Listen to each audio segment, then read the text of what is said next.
It's wonderful to be here, and I want to thank Senate President Simpson, Speaker Sprowls, for their hard work. Look, nobody, no cop, no firefighter, no nurse, nobody should be losing their jobs because of these jabs. We have got to stand up for people and protect their jobs and protect their livelihoods. And we've seen the federal government, even though the Biden administration had always said this will never be mandated, and even they acknowledged the federal government doesn't have the power to mandate it. Fauci said it would never be mandated, and now all of a sudden they say there's grave danger, so it takes them 2 months to write a 500-page rule that they're trying to shove down the throats of the American people. That's wrong. Okay, it's wrong to treat people like that. It's wrong to kick people out of work. It's wrong to try to micromanage businesses like that. And it's wrong to potentially deprive key industries of people that we need. Trucking, nurses, all this other stuff. And probably most importantly, what they're doing is unconstitutional. And we have a responsibility to stand up for the Constitution.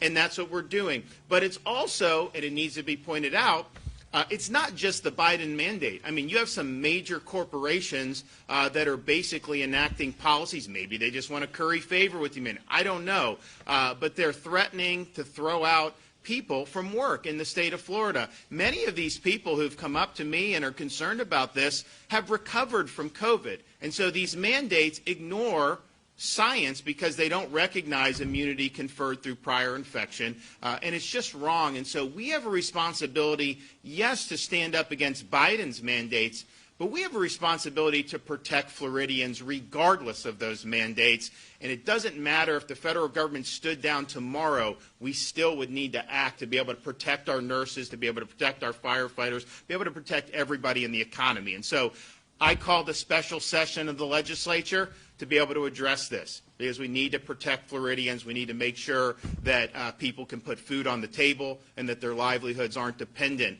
on whether or not they do the jab or the booster or whatever may come down the pike. And, you know, people said at the time, well, the governor's doing it because the legislature, they don't want to do it. They're not going to do anything. They're going to do something that's not going to be effective and all that. And people were saying that. And actually, that's not true at all.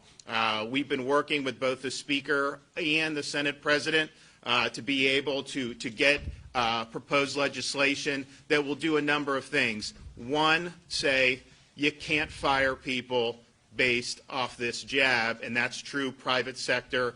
It's also true with the public sector. Now, we thought our SB 2006 basically covered the police and the fire, but, you know, we had Leon County fired a bunch of people. We've had others say they're going to do it.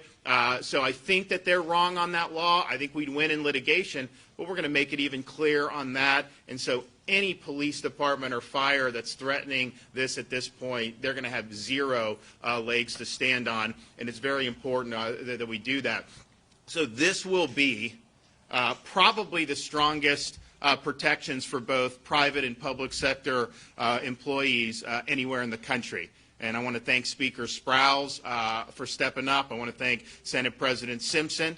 You know, this is kind of uncharted territory because we've never really had a situation where this was becoming such a flashpoint that's basically an individual decision was barely being used to determine whether someone could keep earning a paycheck or not.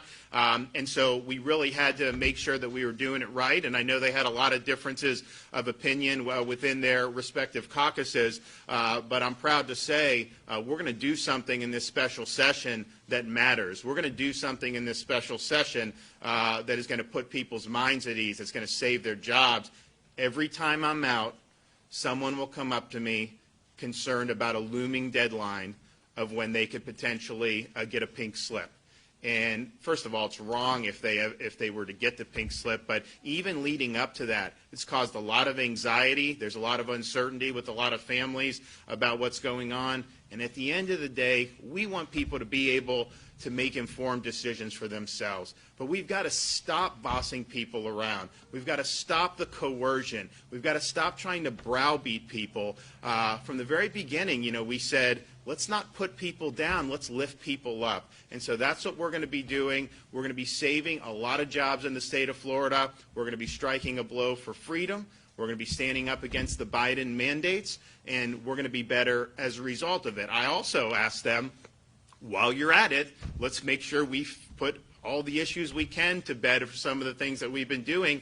And we've been having these fights. Unfortunately, it used to be parents were in control of their kids' health, education, and upbringing. That would not have even been controversial even 10 years ago. Now you have some folks that say parents shouldn't be involved in their kids' education, and it's really the government and unions and all this that should be.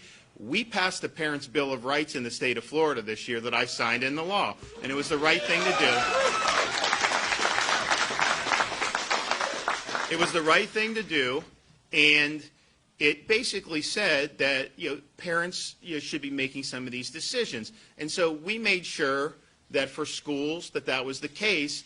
And we had some school districts that said they didn't care about the Parents' Bill of Rights. They were going to force masking, or they were going to quarantine healthy kids, or do things that are not consistent with parents' rights. And so what we're going to do in this special session is we're strengthening the Parents' Bill of Rights. We're making clear that you can't force the kids to wear masks above the parents' objection. And if you do that, it's not going to be the Department of Education taking the salaries and all this kabuki that's been going on.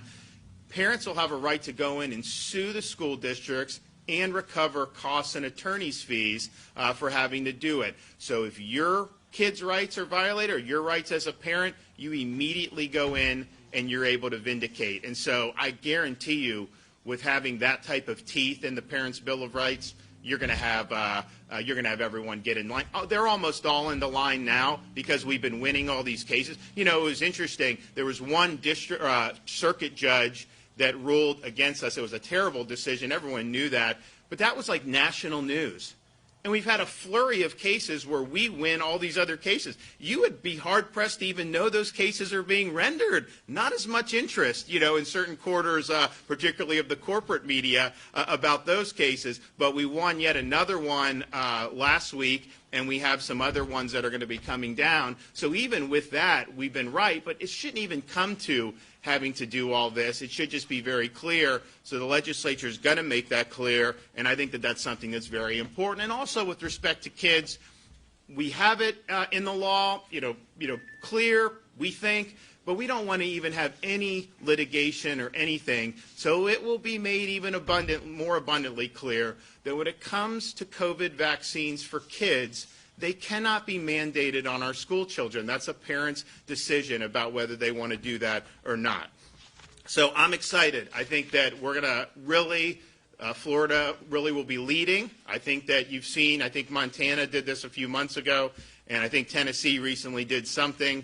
Florida's coming in, and really this is going to save the day for a lot of workers. I don't want to see some nurse get thrown out of their job, having worked throughout the whole pandemic, having cared for COVID patients, and most of these nurses have had COVID and do have immunity, to just throw them out of their jobs all of a sudden now, that's not right. And so we want to treat people with respect. We want to make sure people have dignity in Florida, and that's what we're doing here. And I want to thank Chris Sprouse. I want to thank Wilton Simpson for really stepping up and making sure. Look, unfortunately on this, I don't know, maybe they can speak about the legislative thing, but my sense is no Democrat will help any of these workers. Okay, Biden said cops should get fired, nurses should get fired. That's his position. I'd imagine in the legislature they're all going to support forced firing of these people over these jabs. That's unfortunate. Hopefully I'm wrong. But the result is I think they had to corral and make sure they have something that they could get through with just Republicans. And I think that they found the ability to do that. So I want to thank them for really working hard and making sure that we got this done. I know it's not necessarily an easy thing to do, and I know that there are a lot of different views out there, but we look forward to having this wrapped up next week. And I think there will be a lot of Floridians who will be able to breathe easier as a result. So I want to welcome up the speaker first, and then President Simpson up to make some comments.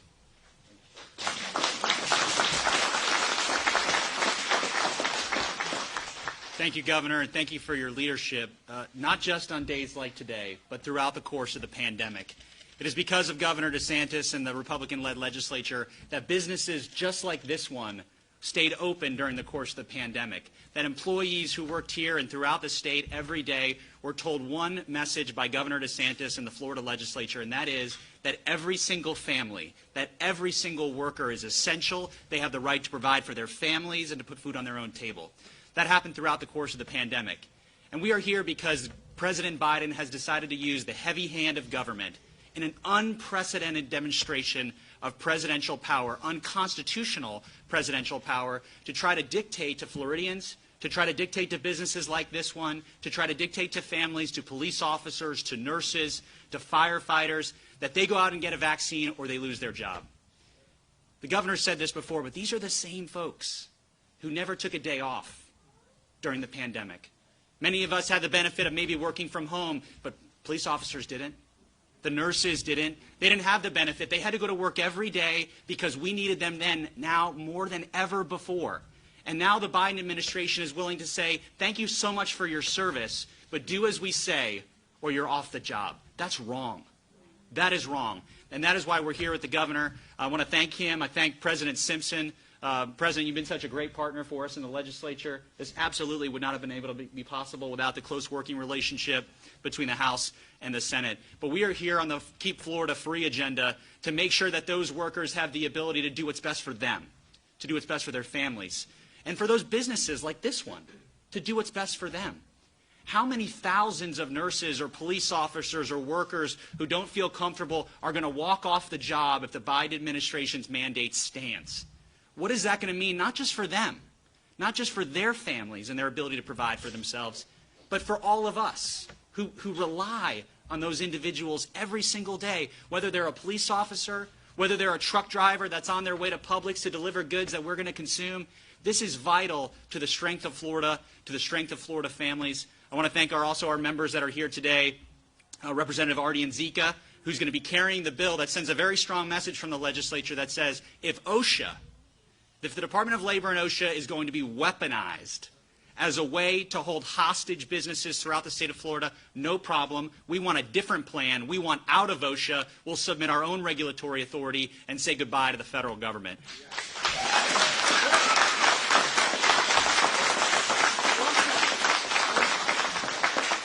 Representative Artie and Zika right here in Pasco County is going to be filing that bill for us. Representative Erin Grahl, Chair Grahl, is here with us. She is the author of the Parents' Bill of Rights. She's going to be carrying the big bill that's going to come through, dealing with businesses, masks, dealing with our school children, and a message that can be conveyed to every single parent, and that is this. We believe in the state of Florida, the governor, myself, the Senate President, the legislature, we believe the best person to make a decision for their children are parents themselves. Governor, thanks for having us here today for your hard work. Okay, Senate President Wilton Simpson.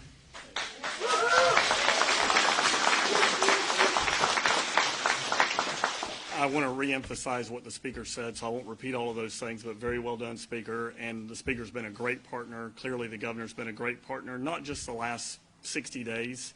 This all started back last April, right, when we had the lockdowns of the country.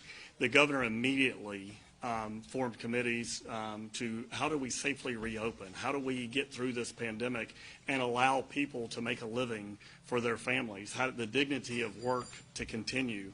And so this governor's been on the front edge of this issue for the entire last 18 months. And clearly we are here today because of the decisions we made then. Florida's economy has recovered better than any other state. Florida is the shining state on the hill that we always talk about. Florida's looked at from the rest of the country of how do they do this? And it's because we have great leadership with this governor by not only opening, but now continuing to remain open. So it is fair to say that the Florida Senate and the House and the governor will stand up for parents' rights. Again, we thought we had done that. We're going to put an explanation point at the end of it during this special session. And we're going to stand up for all of our workers in this state, right? Essential workers were on the front lines every day, risking their lives to make sure that we remained open. And we knew if we took care of the most vulnerable in this state that we could remain open safely and get through this pandemic. And that's where we are today. And Governor, I appreciate your leadership, not only, in the last few months fighting the Biden administration, but what has been happening over the last 18 months. So thank you. Thank you for being in Pasco.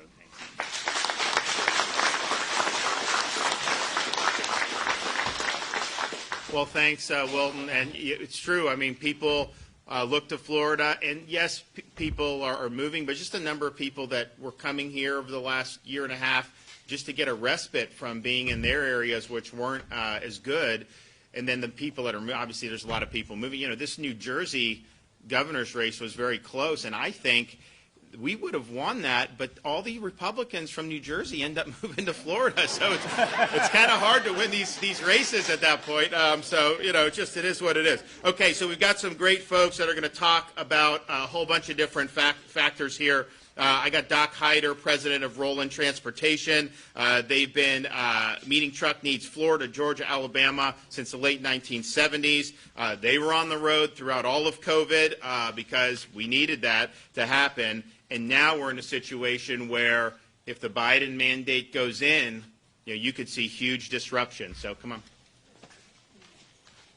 Yep. My name's Doc Hyder. I'm president of Roland Transportation in Dade City. We've keep a little over 100 trucks running up and down the road, mainly haul refrigerated foodstuffs for people like Publix and Sysco's to keep it going. And we did work tirelessly through the pandemic, and our drivers had to stay out there and got good press out of it because people finally understood that trucking is the backbone that gets everything to the stores so we could get it home. And it's, you know, and everyone's heard of the driver shortage, but the industry's more than that. We've got the dispatchers, we've got the warehouse people, and the technicians who keep the trucks going to make them safe, to be on the road and keep them so we can utilize them and get things to the stores.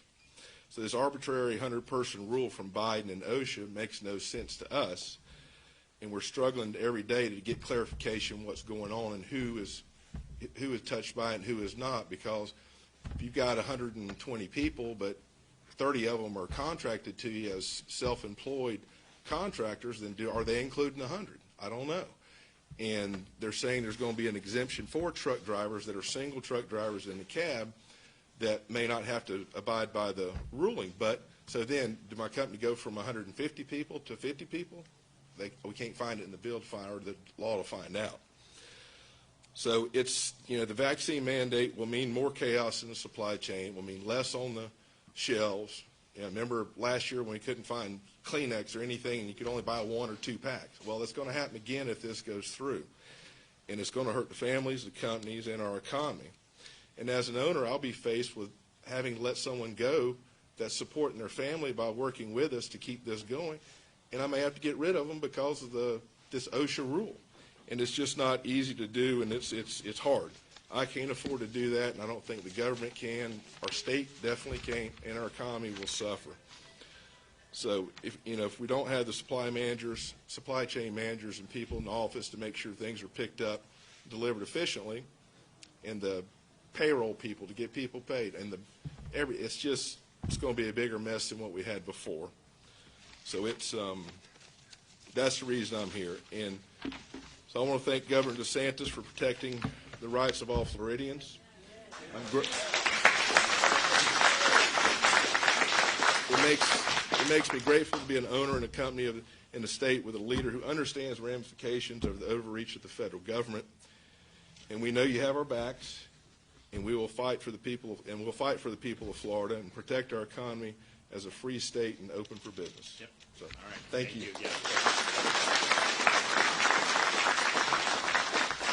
And if you just have, like in trucking, if this ends up with just 1% of people that get put out of work, it'll have a catastrophic consequences on all the things we're already seeing, which has been very, very difficult with the supply chains. If just 1%, I mean, it doesn't even need to be a large number of these folks. It will cause a ripple effect in this economy. So, yes, unconstitutional. Yes, violation of freedom of choice because this is a personal decision. But just practically with the economy, the effects that this would have, it would be catastrophic. And it's interesting. They said it's grave danger.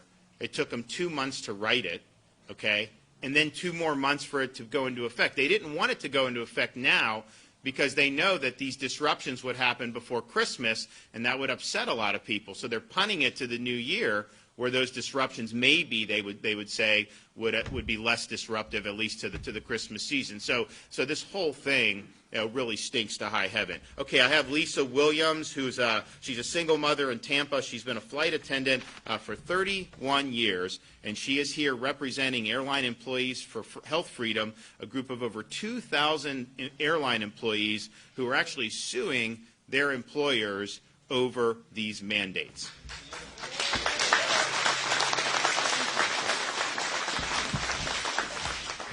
Thank you, Governor. Yep. Good morning. Like the Governor said, my name is Lisa Williams. I'm a single mom.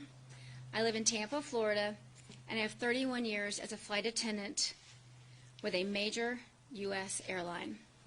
I'm here as a representative for airline employees for Health Freedom, a group of over 2,000 of my coworkers who are suing our airline for unreasonable accommodations of indefinite unpaid leave in lieu of taking the vaccine.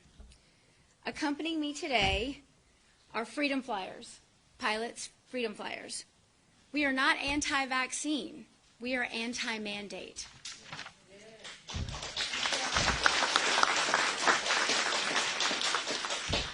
My employer has done everything possible to prevent folks like me from exercising our Title VII rights to protect our faith and our medical autonomy under the American with Disabilities Act.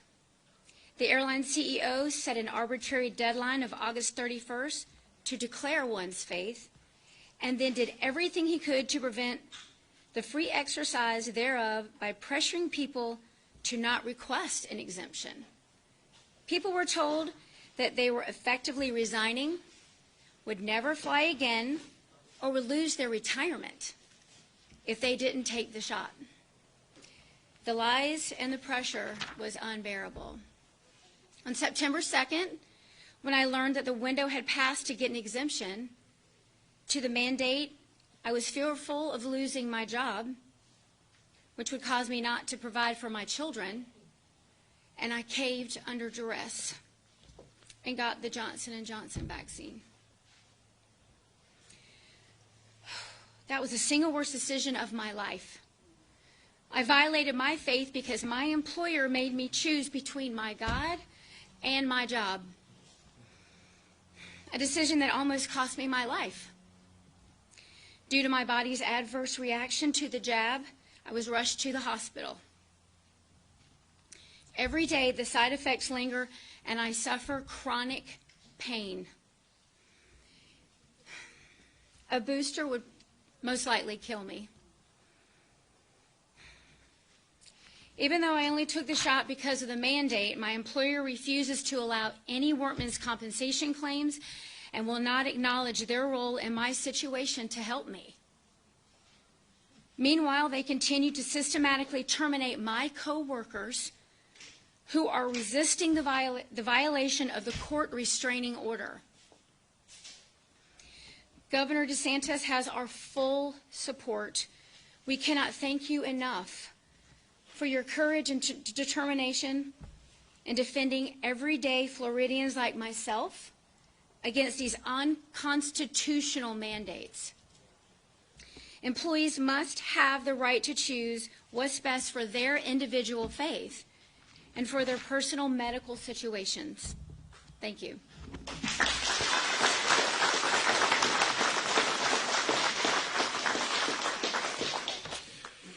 All right, Axel David works for the Red Cross in Florida, and a few weeks ago he received an email saying he had to disclose his vax status by the end of the year or he would be terminated.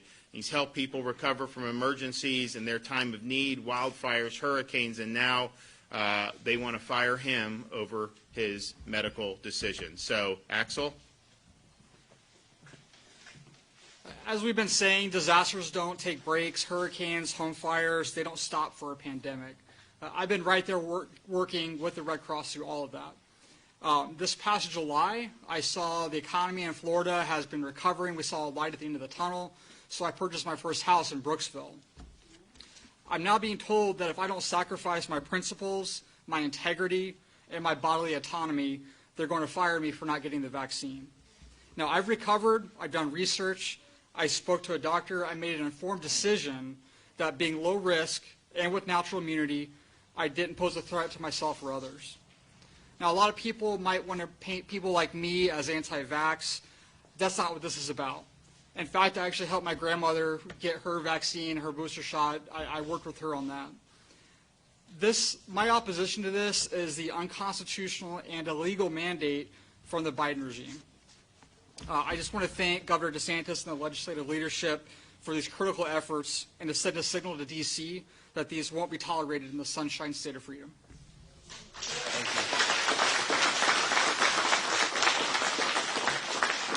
Okay, now I'd like to introduce Chief Deputy Donna Luzinski from the Hillsborough County Sheriff Office, first female chief deputy ever at the department, and she's been a 25-year career, and now they're in a situation at the sheriff's office where they have a lot of vacancies, and now they're not doing a mandate in Hillsborough, but it just shows you that if those were allowed in other jurisdictions, you could potentially have even more attrition of folks. So, Donna? I'd like to thank Governor DeSantis for his strong efforts to ensure vaccinations are not a mandatory requirement for employment. The Hillsborough County Sheriff's Office has always encouraged vaccinations, but it has never been mandatory, nor do we have any plans to do so. If that were to be the case, it would be debilitating. We'd have over 300 deputy vacancies currently. Even a large agency like ours couldn't sustain additional manpower vacancies because of the overreach of the federal government. A vaccine mandate creates a public safety issue and puts all Floridians at risk. We've seen this occur in cities like New York and Chicago, and law enforcement officers are leaving those cities. We've been getting applications from some of those officers who still desire to serve and protect, but don't want to be forced to get a vaccination. Thankfully, we have a governor who continues to combat this overreach by ensuring first responders are at work protecting the citizens we serve. Again, Governor, thank you for all you do for law enforcement.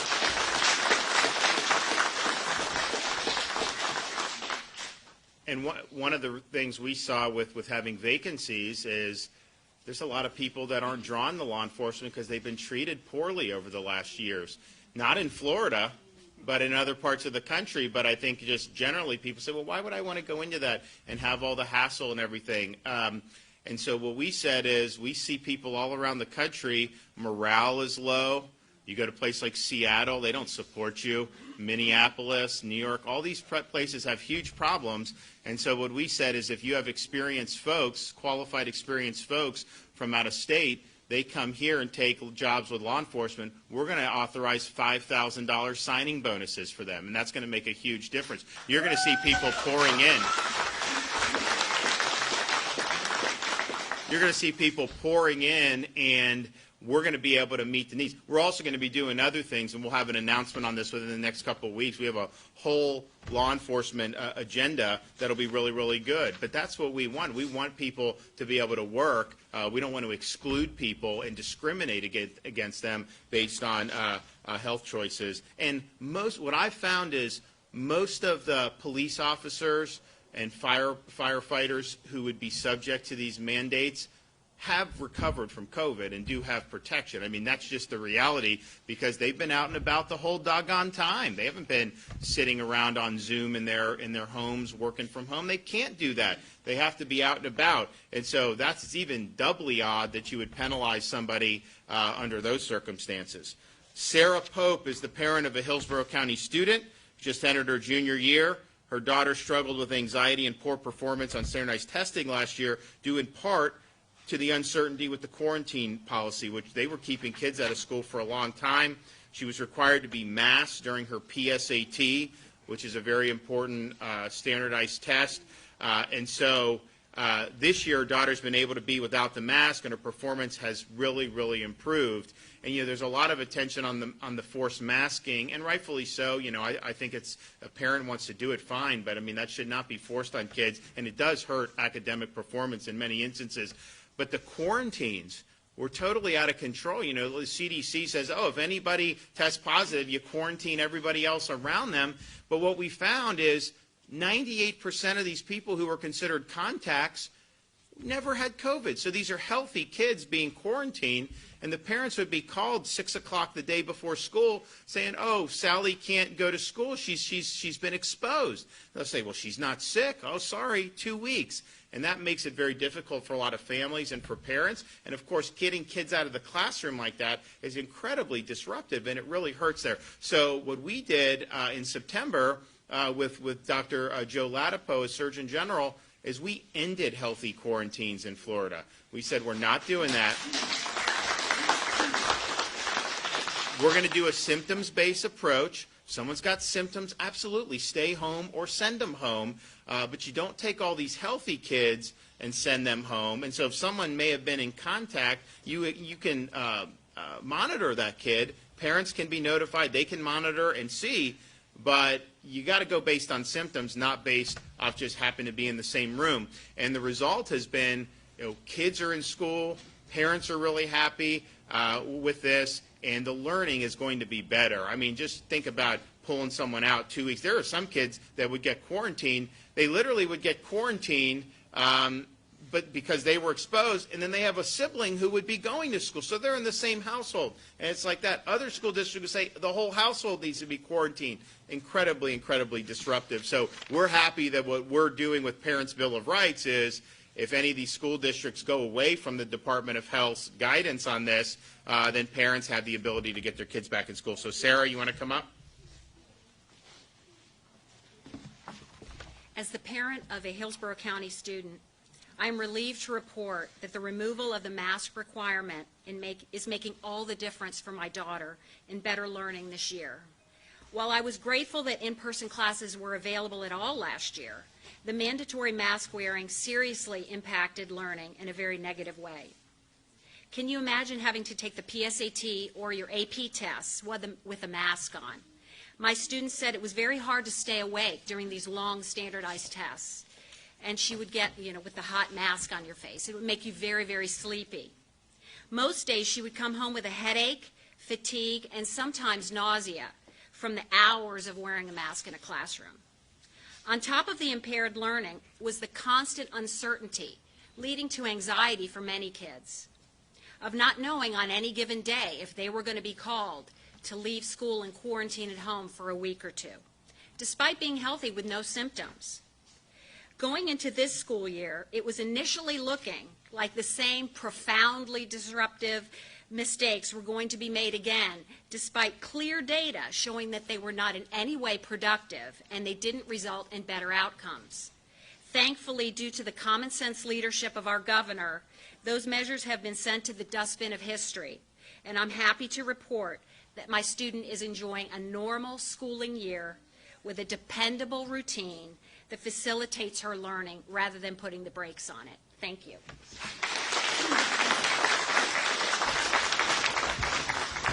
Okay, so we've got a lot on the plate coming up. Again, I want to thank Speaker Sprowls and President Simpson for really digging in, and I look forward to being able to hopefully sign these reforms into law next week when the special session concludes. With that, I could take a few questions.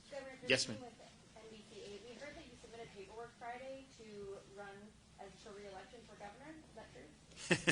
Well, we are going to put something out a little bit later, so just stay tuned. I mean, it's more of a formality, to open up a campaign committee.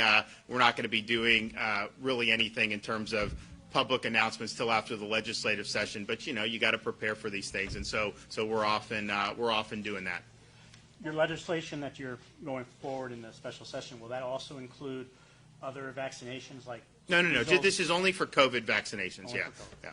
Governor, I'm curious what you think of the infrastructure bill the House passed last week. Is it something you support and its application here in Florida? And if not, what your plans are for Florida's infrastructure? So I think it was a lot of pork barrel spending from what I can tell. One of the things that was in there, they're trying to open the door to do a mileage tax on your car.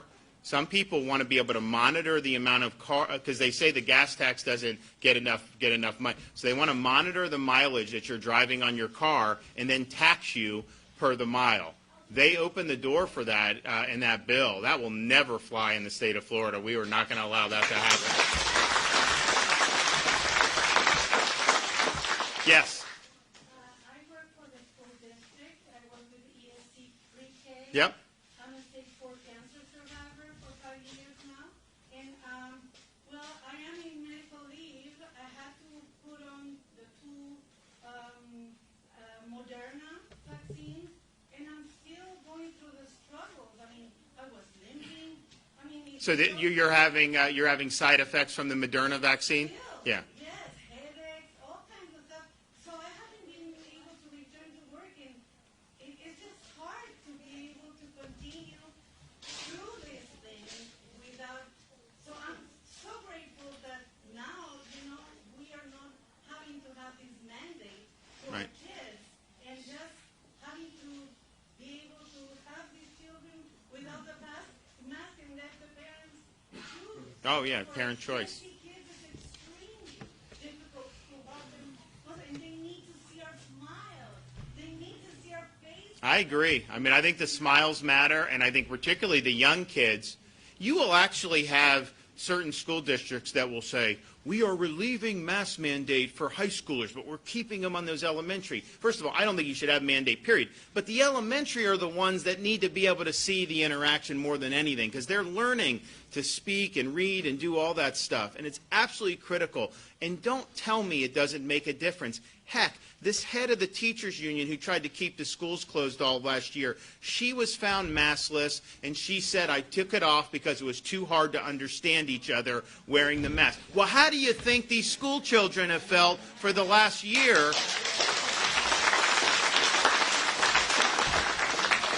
But I think your point about you've had side effects, and when we would give the vaccines, when we used to have the state sites, we'd observe people to see whether there was reaction. And most people didn't have that, but some people got sick, some people had different things. That's anything you put in, there's always a risk for that. And so what our Surgeon General has said is, he wants to make sure that is something that people are able to report without fear, because there's almost a thing that's like, if you ever say anything negative, that somehow people are going to criticize you, the media is going to criticize you or whatever. People need the facts. They need to have the truth about all this. And so I think if you look at, say, and you need to have a nuanced understanding of this, if you look at, say, like a 13-year-old boy, they found there's a heart inflammation has happened with some. Not saying it happens every time or most of the time, but it has happened. And so a parent would weigh, okay, what are the risks to him from COVID?